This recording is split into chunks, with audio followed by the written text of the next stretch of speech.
please take over. Yes, science is discovering God. It's a topic chosen by a veteran, Mubashir Ansari, who has 40 years of experience in his field of advertising, marketing, communications. So think of this as a nice informal conversation that we're all a part of. And Mubashir, invite you to lead it with Prashantji. And then we can then at the end maybe open it up, and if some of us would like to discuss it further and exchange thoughts. Indeed. Thank you very much, Nishita, for inviting me. And Prashant, thank you very much. I have the honor of having a discussion with you. Nishita says that I have 40 years experience, but if that is nothing. I am an eternal seeker of all knowledge in everything. So in my recent readings, I came across this concept of how the advances in quantum physics in the last 50 years are giving us a kind of a direction towards understanding that there is a higher order, there is an intelligent designer, there is an almighty, or there is a supreme power. We may loosely call it God, but because of several things, like for instance, that as we know that in quantum physics, what happens basically, if you take two particles which are together and you separate them out thousands of miles, they will behave the same. If you do something to one particle, it will instantly make a difference to the other particle. This is a proven thing in quantum physics. So the idea is that with so much of separation, we are all interconnected in some way. If these particles are behaving the same way instantly, that means if I do some good, you will benefit. If I do something bad, you will. If you do something bad, it will affect me as well. So if I do good in this world, a whole lot of connected people, all living creatures would benefit from it. And if I did something which is not good or right, it would also impact the others. We all interconnected. So could we just discuss this, Prashant, a little bit more and give your perspective on this? Yeah, it is very obvious that we are interconnected. And if you see, the air connects us, the earth connects us, water connects us, society connects us. There are these connections exist in multi-levels. Okay, quantum physics is very, very difficult for many people to understand, but in layman's term, earth is connecting us. We are still living on the same planet earth. It's not that somebody is living on Jupiter and somebody is living on Mars and somebody is living on earth. As of now, after some time, we can say space is connecting us, but at this moment of time, the earth is connecting us, isn't it? So it's very obvious. The air we breathe, it's the same air. You breathe, I breathe. It doesn't say that this is Mubashir's air and it has a path which is followed for millions of years. No, that air which is in my lungs can go to somebody else, and it's all going around in circles in such a long time. So yeah, we are connected, and as you said, particles carry memory. And that is the basis of we carrying memory. Okay, so that is how even every single particle, subatomic particle also carries memory. So that connection is there from that level. So from at that level also, that particle which has gone in me, that oxygen particle which has gone in me, after maybe 5 years it will be in you, and that connects us because that memory which was there in me will go to you also. So quantum physics and otherwise obvious also, connections are there. So in other words, Prashant, if we all believe that we will beat some of the problems that we face today, for instance, the pandemic, the virus that is there, If we all believe that we can beat this virus together and with a single-minded, resolve, do you think it would make a difference? Yeah, I will go one step further. Whether we have a resolve or not, we will overcome it anyhow. Isn't it? There are always people with different divergent views. Some people say it should be approached this way, and some people say it should be approached this way. And there can never be one way to, approach that problem. But no matter what it is, see, if you see human history, we have been affected by disease many, many times, and different types of disease. And at that moment of time, that disease itself was incurable, isn't it? So there have been so many plagues, and there have been so many viruses and flus, and some of the viruses, flus, we still don't have any solution for right now. For thousands of years, those viruses and human beings have coexisted.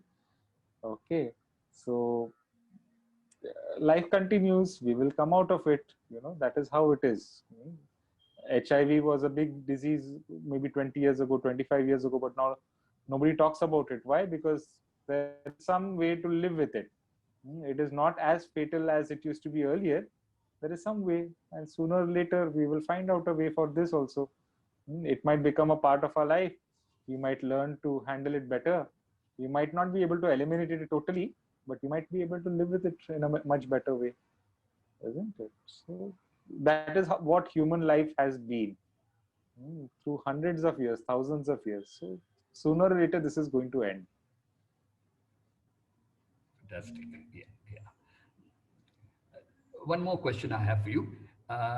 Somewhere I came across that the importance of the heart chakra. And it says that the heart chakra controls one's destiny. It is a belief in Hindu scriptures. It is also a belief amongst the Sufis. Is that true? And how far could you tell us something more about the heart chakra and why is its importance? See, first let us understand what a chakra is. So because of that, I will go 2 steps backward, sure. And from there I will come to the chakra, right, and what it is. Now, the telephone connection we have are of 2 types. In the olden times, we had the good old landline connections, which still exist now, and there is a wireless network also. Okay, yes. So in the body, human body also, there are 2 networks. One is the wired networks, which we see obviously, and we call it the nervous system, the nerves, isn't it? And the second, there is a wireless network in the body, human body also, which are called the nadis. The ancient yogis identified them as nadis, and different scriptures ascribe this simple reason, because some consider 2-3 nadis as one nadi, and some consider only one nadi as one nadi. So that discrepancy happens. There are scriptures which say 20,000 nadis to 1,72,000 nadis. That discrepancy is there.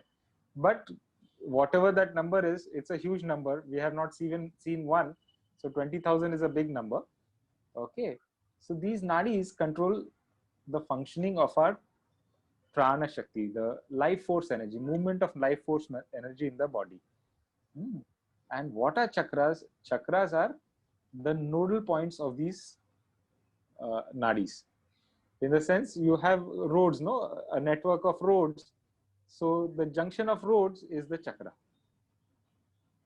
So there might be one or few nadis which are not considered as chakras, but when there are 20,000 or 1,72,000 nadis, a good sizable number when they come together is called a chakra. So according to Ayurveda, there are 108 chakras. 107 in the body, in and around the body, and one is considered the mind. Then the yogis have, fine-tuned. They say of that 21 are important. Then they fine-tune it further. Then they say 9 are important, and which most yogis come together is on the existence of 7 chakras. So the heart chakra is the center. Now, by nature, every chakra is controlling our body and our mind. That is the wireless network, the junction of so many nadis coming together. And heart being the center of all the 7, There are 3 below the heart and there are 3 above the heart.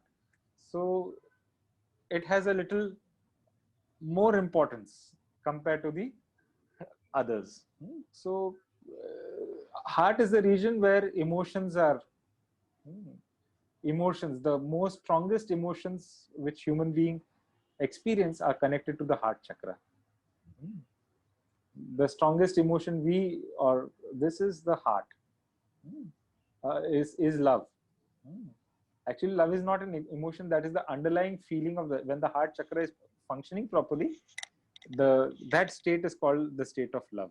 But when distortions come, you experience it as hatred also and fear also. So beyond love are these two emotions which rule us much more than the other emotions. Fear is a big driving force and hatred is a big driving force, and that is what we see in the world, and a combination of the two is what is creating chaos in the world. People create hate and people create fear associated with that, and that is what is creating problems in the world. Jealousy, there are other emotions also. Jealousy is there, and sadness is there, and all the other emotions are the negative emotions. They don't have so much control over us. So that is why the heart chakra is said, because the important emotions are there. Okay. So, and that underlying, if you transcend that hatred and fear there, then you experience love, which is also very powerful. Our connections, happen through love only. So thank you very much. If there's anybody else who would like to add or ask a question, very nice.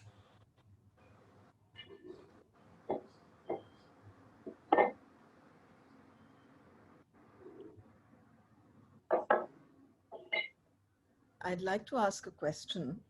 I didn't understand the first question because it's the first time I heard that if you take two particles that are together and you separate them, then they both behave identically.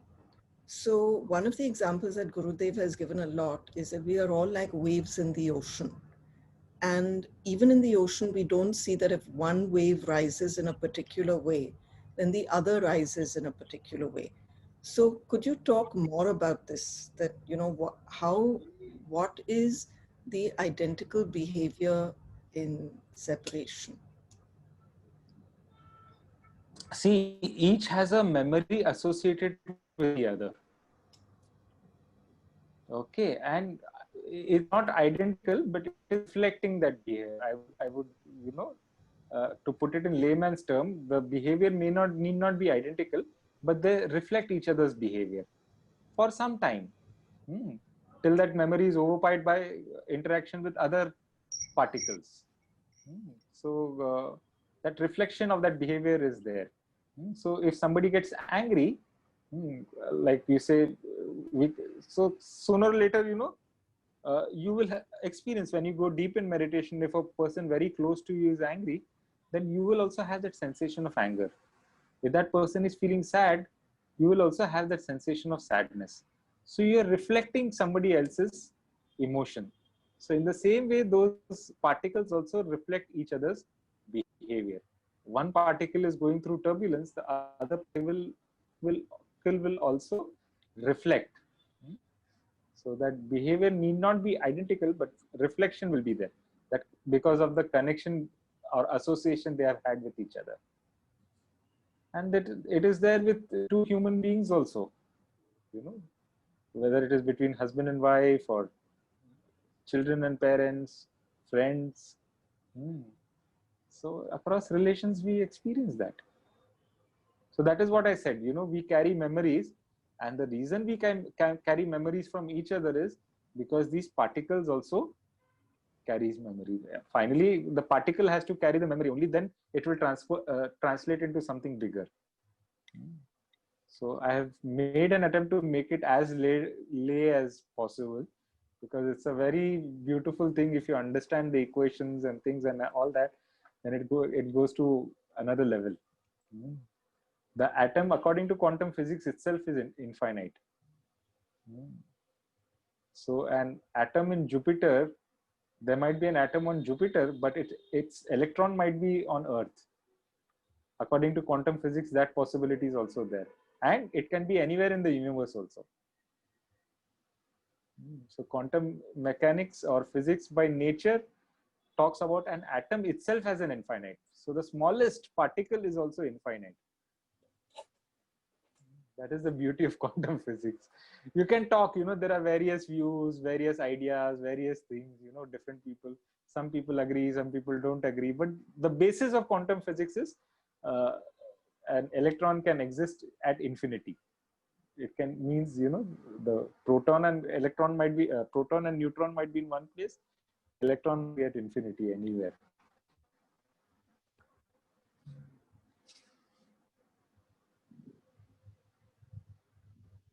So you were the first teacher of the Blessings course, and many people dear to us have experienced how when you have blessed them, a sea change has happened physically, mentally, etc. At a cellular level, what is the basis of this? How is it working? Is it what we've discussed today, or is it something else? Yeah, this can be one of the ways, and there can be other ways also. See, when I was in IIT, I was studying. Every person who goes to IIT or a higher institute of learning with science and all that, they tend to get into this thing that I know it all. Science can explain everything for everything. And I was also in that state or that attitude that I know it all. But then there were questions in my mind which science could never give answers, but I always felt that science had all the answers. So that was when my journey into art of living began. And over the next few years, especially with the blessings and things like that, I recognized that everything is scientific. But the way we understand science now, we might not be able to explain it in a scientific way. And just because we are not able to explain it in a scientific way, it does not mean it is not scientific. Now, many doctors and engineers and scientists will say not possible. This is all whatever. But this is a fact where thousands of people are experiencing it. So there is something, some logic, some energy, and science cannot claim that they have understood everything. No? Even now, the most modern scientists and all that, they say we hardly understand 0.5% of what the mystery is there. So the more deeper into science you go, you recognize that mysteries become bigger and bigger. Okay, so from that perspective, yeah, this can be one of the ways, yes, because all the atoms are connected to each other and this. But is this the only explanation? Maybe not. There might be more explanations also.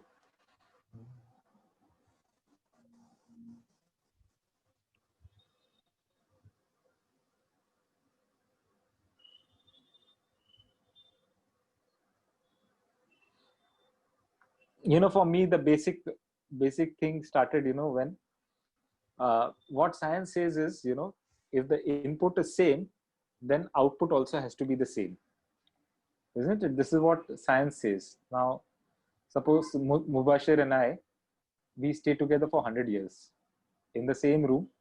We watch the same television program. We eat the same amount of food.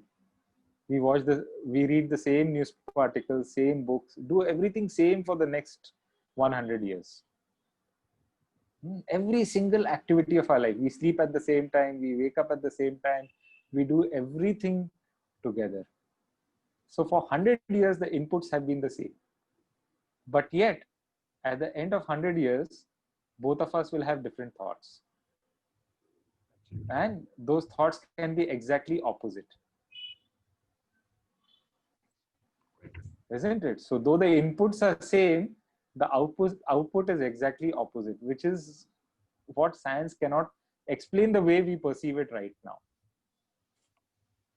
Isn't it? And that is where the idea of a soul came. There is a soul which has its own intelligence, which perceives, observes, and expresses things differently. Every soul, everything. And from a scientific perspective, that is the explanation. how a soul is different, though we are bodily same. And when we go deeper in science, also gives some explanations, because though we are human beings, the biochemical reactions which are happening in Mubashir for every event, for everything, is not the same which is happening in my body. And that is where then Ayurveda also connects, that we are appear to be same and yet we are different. Those things, again, mathematically, I don't want to get into mathematics. 10 raised to minus 6, the differences of chemical at the level of 10 means 1 million reactions. One reaction, chemical reaction, is different between each one of us. So that is the difference. So though it appears to be a very minute difference in 1 million reactions, one reaction is different. But since there are millions and millions of reactions happening every day, that itself becomes a huge. And that's how we are. So again, those millions of reactions are happening before death and after death. Why? What is it? How? So there are questions, and then there are answers, and this, and then finally you come to that uncaused cause. Why? If you keep on asking, if you go to a philosophy lecture, they will say uncaused cause is called God. You reach a point where you cannot explain. There is no cause and there is no effect, and that is God. Where the end of scientific thinking, where scientific thinking ends, that is where the actual realm of God begins. It does not mean that God is not running the sciences. He's running all that energy is running all the sciences, but there is something which is beyond the sciences. Right. And that is why the scientists very aptly named the particle which they are doing research on as God particle, because it behaves in exactly the opposite ways, challenging the entire theory of all the quantum physics and all the things. And that is why they said, because it is exhibiting opposite things, that particle, when we understand it, it is called God particle. They have not understood it; they're still doing studies. But when we understand it fully, it is God particle. Why? Because then answers to everything in the world we will get when we understand it. In the ancient Hindu philosophy, they called it the Maya Jal. That Yeah. Some connection between. Yeah, even Maya. See, it so fits into the whatever discussion we are having. The word Maya, Mayanatam iti Maya. Mayanatam iti Maya means that which can be measured is Maya, and God is beyond Maya. So sciences are there to measure. And when the end of measurement comes, that is where God is. This is exactly what sciences have also come to. Only thing is, people who understand Sanskrit don't understand modern terminologies. People who understand modern terminologies don't understand Sanskrit. But this is exactly what they talked about. And many things. It's so beautiful. And sciences are only now just scratching the surface of what these people have talked about hundreds and thousands of years ago. So which means we have lost a lot of knowledge. We have lost a lot. And it's not that it is there only in the Hindu scriptures. It is there also in the Christian scriptures and Islamic scriptures and all that, but not to that extent. Like the beginning of Bible, it's the first few lines of the Bible is, beginning is the word, and the word existed before everything, and that word is God, and God is word. So that is what Hindu scriptures also say, Purnamada Purnamidam, and then it comes to the word Om. Om is that word which the Bible is also talking about. And what I understand is the Quran also takes some things. So if it is there in the Bible, most likely it will be there in the Quran also. Though I have not read it, but that is what they are talking about. Right. Word is word is God. It is there before everything, and it will be there after everything. And that is what that word, the Hindu scriptures, it might have been there in the scriptures there also, but that word Hindu scriptures have identified as Om. Right.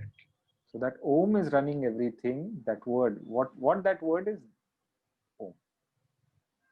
And yeah, many invasions have happened, many thefts have also happened.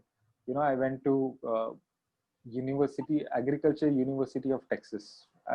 The word might be little different, or Texas Agriculture University or whatever.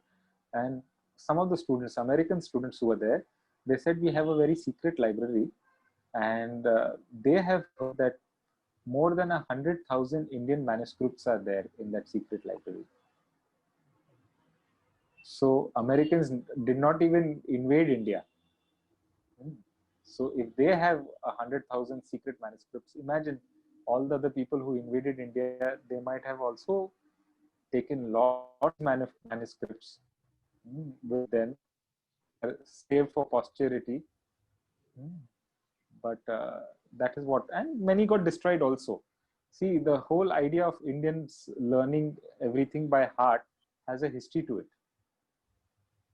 So when the Nalanda University was being burned down on the orders of Alauddin Khilji or Bakhtiyar Khilji, I don't know which name.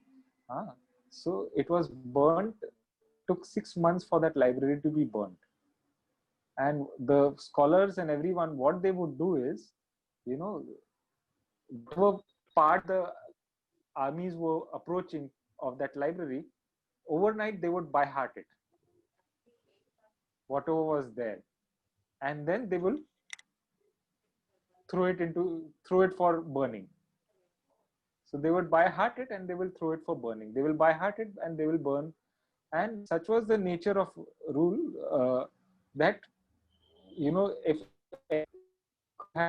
who said that I have knowledge of these scriptures and all that, they were also executed. So they would not share it with others. So what happened was, it became a family tradition. And it was a family tradition till 50 years, 60 years ago, till modern education started taking root in India and things. And even now, some of the families still maintain those traditions and that knowledge and all that. But because it was learning by rote and this, and then some people, you know, did not have that interest, then that link broke. So many parts of it has lost. But I know there is a family of Vaidyas, Ayurvedic Vaidyas. They, for the last 1,500 years, that family is only Vaidyas. Even now, I visited that family, 2-3-year-old child can do Nadi Pariksha. And he will say this medicine, that medicine. Why? Because from that age, the family has started training that child and everything. So the child's prescription is not taken, but the father is saying and checking every time. So when it educates, get itself as a, you know, traditional or government certified Vaidya or whatever, through a BAMS degree or whatever official things, then he will practice. But he's trained from now. Cannot So hear. This knowledge is. Cannot Sorry? hear. Can you hear, Nishita? Others, can you hear? Yeah. So that is how through families, some of it remains, some of it does not remain. And 99.5% of the knowledge we have lost. We have to be very clear that some is less than 0.5%. That is for sure. But even that 0.5% which remains, for a single person to study the core of that 5.5%, it will take 400 years. Only the core. The peripheral is much more.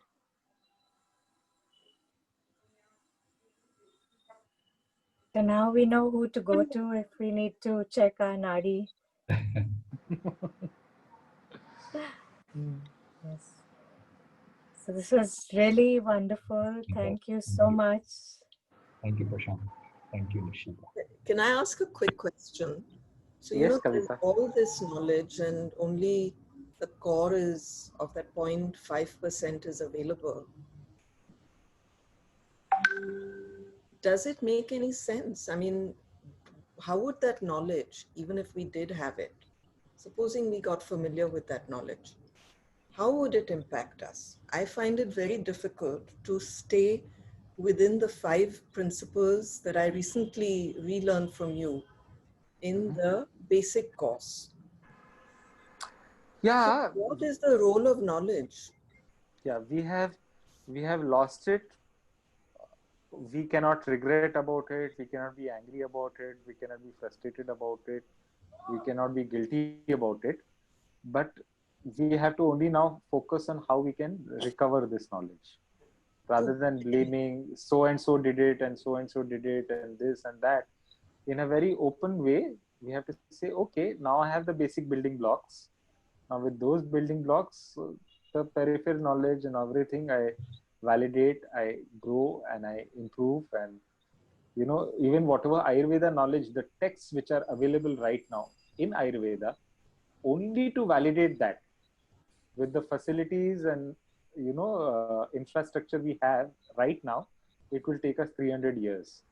So it's not something which is going to happen over the next 5 years or 10 years. It has to it requires a collective effort of hundreds of years. And I'm not saying that modern science is discovering something new. They are discovering something new.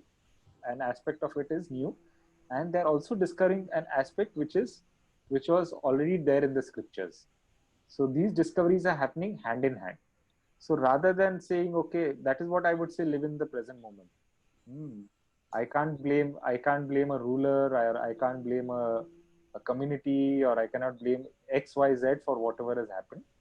At that moment of time, they did what they felt was right. And that sense of right or wrong changes with time. So when we recognize this, that okay, this is what has happened, rather than saying why my house was destroyed, I will make it again. That's all. My question is, what is the purpose of having that knowledge? Does that Because knowledge have any, like if you're on the spiritual path, whether I know that knowledge or not, in my understanding and where I am today, if I could live all the time according to the 5 principles of the basic course, then I think my life would be complete. So what is the role of this knowledge, and what yeah. is it? So no, see, there are you know uh, there are four things which we may have heard the words dharmartha kama moksha. Hmm. So when spiritual knowledge is there, it is about moksha, it is about being happy, it is about being joyful. But there are three other aspects of life which we need to hmm, which we need to sustain life. So first is dharma. Dharma means religion is not the translation of the word dharma. So the moment we translate dharma as religion, we have lost the flavor. The word dharma is very beautiful. Dhar means one that lifts. So one who lifted the Murli was called Murlidhar, the flute. One who lifted the Giri, the mountain, was called Giridhar. That one which lifts is called Dhara. And then Ma. Ma means me. So Dharma means one that uplifts me. So that does not allow me to fall. So Dharma means those principles which I practice in day-to-day life, which does not allow me to fall. In the physical realm, in the mental realm, in the emotional realm, in the spiritual realm. So that is dharma. So we require those principles. So those knowledge was those principles. How we should interact with people in society and all that. And that will only make our society ideal. Right now, why we are struggling with in society? There is so much chaos happening, confusion happening, blame game happening. We don't know what is right, what is wrong. All that everyone thinks is, and the social media has only aggravated the problem. But good, once the problem is aggravated, then people will also start thinking of solutions sooner or later. Okay, so that is what is dharma. How I accept other people's views, how I express my views, that is also dharma. We don't have that. Then artha means the means. Artha does not mean the finances. Artha means the means to live life. So what are the means? They are intertwined. This dharma, artha, kama, moksha are intertwined. But what are the means I should have? Is stealing one of the means? Is backbiting one of the means? Is what, or supporting each other the means? So the means to live life, not only in society, it is with the means to sustain my mind, my emotional, mental well-being, the means to sustain my body, isn't it? So these are means. And then kama, the desires. Kama is not lust. Kama means desires, isn't it? So desires, what direction? See, all of us, we have desires. So how do I give direction to these desires? In what direction? Where is a full stop? Where is a comma? Where is that? So this knowledge is required. Karma is also required. The desires and the direction and the value of what? And then moksha, the liberation. So spiritual knowledge transcends, though I'm saying it's only moksha, it gives direction to all these four. And only then life becomes ideal. And why we require to rediscover this knowledge is because as we perceive it, that this life is not ideal. See, I said earlier, we are going to have differences of opinion. Even 100 years together, we stay, we are going to have it. But how do we handle that differences of opinion? That nectar we require. And that is why it was called Satyug. Satyug means what? Where things happened in a very beautiful way. It's not that everyone had the same opinion. Every opinion had its place and everyone was taken care of. So we all desire that, and that is why we need to rediscover this knowledge. If you are very happy with whatever is happening, then you can continue with whatever is happening. Okay.